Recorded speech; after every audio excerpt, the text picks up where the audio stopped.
এটা আমাদের রুম। বিয়ের পর এই বাড়িতে আসা 1.5 বছর হয়ে গেল। আর 1.5 বছর আগে এই ঘরটা যা ছিল এখন অনেকটাই পাল্টে গেছে। পুরনো যা যা জিনিস ছিল সবটাই নিজের জায়গাতে আছে, আর সেখানে অ্যাড হয়েছে আরও কিছু নতুন নতুন জিনিস। চলো তোমাদের দেখাই এই 1.5 বছরে কি কি নতুন জিনিস দিয়ে আমি ঘর সাজিয়েছি। আমি যেখানে যেখানে যাই চেষ্টা করি একটা একটা জিনিস নিয়ে আসার। হানিমুনে গেছিলাম ডুয়ার্সে, ওখান থেকে এটা নিয়ে এসেছিলাম, আর নিয়ে এসেছিলাম এই হরিণের মূর্তিটা।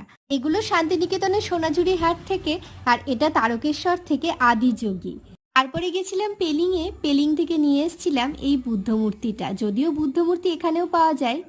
আর গেছিলাম বহরমপুরের খাদি মেলায়, সেখান থেকে এনেছিলাম এই স্লিপিং বুদ্ধা।